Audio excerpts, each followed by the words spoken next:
Imagine a jar in your kitchen that is older than your car and capable of feeding your family for 100 years.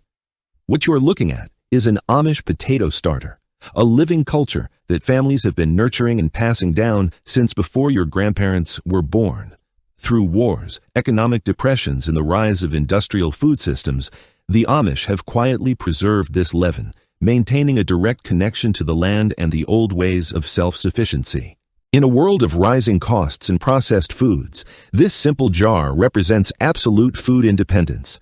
It requires no store-bought packets, no chemical preservatives, and no electricity. Yet, it produces a loaf of bread that modern supermarkets cannot replicate.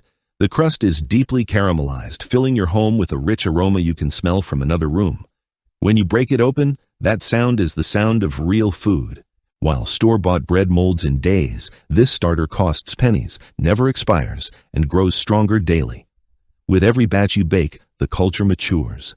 This is not just a cooking technique, it is a timeless philosophy of self-reliance. Most bakers are familiar with traditional sourdough, but very few know the secret the Amish have kept for centuries: a potato-based starter. Unlike flour starters, it is faster to establish, more resilient, and yields a soft, tender crumb with a mild, sweet flavor. To understand why it works, you must look at the biology. Commercial yeast is a single, isolated strain designed for speed, but it lacks complexity. An Amish potato starter is a thriving ecosystem. Wild yeast and lactic acid bacteria from your local air live in harmony. The lactic acid bacteria produce mild acids that naturally preserve the bread and keep mold away, explaining why it stays fresh so long. Your bread is unique, flavored by your kitchen air and the hands that knead the dough. Potato starch is the perfect food for wild yeasts, making the starter active, winter hardy, and highly forgiving of neglect. However, there is a silent killer you must avoid. It is municipal tap water, which beginners use instinctively, only to kill their starter in 24 hours. Tap water contains chlorine or chloramine, chemical disinfectants designed to kill microscopic life. Chloramine is particularly dangerous because, unlike chlorine, it does not evaporate when left sitting out. While this keeps drinking water safe, it is lethal to wild yeasts. When you use chlorinated water, you destroy the starter before it can begin. Instead, use filtered water, spring water, or boil your tap water first to clear the chemicals. You can also let tap water sit uncovered in a pitcher for 24 hours, though this only works for chlorine. Use only pure water for the first 2 weeks. You will need 1 medium russet potato, 2 cups of filtered water, 2 tablespoons of whole wheat flour, 1 tablespoon of raw honey, a 1-quart jar, a wooden spoon, and a cotton cloth. Day 1 is the awakening. Peel and cube the potato. Do not wash it after peeling to preserve surface starches. Boil the cubes in the 2 cups of water for 15 minutes until soft. Drain the potato, reserving the cloudy, starch-heavy water. Mash the potato until completely smooth. Mix the potato with 1 cup of the warm water, letting it cool to lukewarm. If the mixture is too hot, it kills the yeast. If too cold, the yeast remains dormant. Stir in 2 tablespoons of flour and 1 tablespoon of honey using a wooden spoon. Never use metal, which can react with the acidic ferment. Pour the mixture into the jar, cover with the cloth, and secure with a rubber band to let it breathe while keeping dust out. Place it in a warm spot, like near the stove or on the refrigerator. Do not stir or disturb it for 24 hours. By the end of the first day, you will see the first signs of life. Tiny bubbles will rise to the surface, and the mixture will develop a pleasant aroma that is sweet, starchy, and slightly sour. This is the wild fermentation taking hold. On day 3, your starter is ready for its regular feeding. Feeding resets the acidity levels, removes accumulated alcohol, and gives the yeast fresh starch. Remove half of the starter from the jar. You can use this discard to make delicious, tangy pancakes.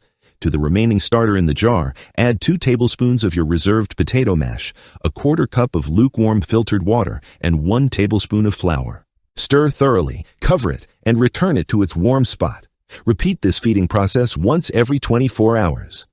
By day 5, your starter should be active and ready for the float test. Fill a glass with room temperature water, scoop up a teaspoon of starter, and gently drop it in. If it floats, it is packed with carbon dioxide gas and ready to bake. If it sinks, the yeast is not yet strong enough. Simply feed it again, wait 4 to 6 hours, and test again. Do not rush this step. A starter that is ready will reward you with a magnificent rise. A starter that is rushed will yield a dense, heavy brick. When your starter passes the float test, it is time to bake the traditional Amish potato bread. You will need 1 cup of active starter, 3 cups of all-purpose flour, 1 cup of lukewarm filtered water, 1½ teaspoons of sea salt, 1 tablespoon of raw honey, and 1 tablespoon of softened butter or lard. The butter or lard is crucial as it coats the gluten strands to create a soft, pillowy crumb structure. In a large bowl, combine the starter, water, and honey, stirring until the starter is dissolved. Add the flour and salt, mixing until a shaggy dough forms. Turn the dough out onto a lightly floured surface and knead for 8 to 10 minutes. You will feel the texture transform from rough and sticky to smooth and elastic. Shape the dough into a smooth ball. Place it in a lightly greased bowl, cover with a damp cloth, and let it rise at room temperature for 6 to 8 hours. This long fermentation allows the flavors to mature and makes the bread much easier to digest. Once the dough has doubled, gently turn it out. Fold the dough over itself 3 times to build structure. Shape it into a tight oval or round loaf.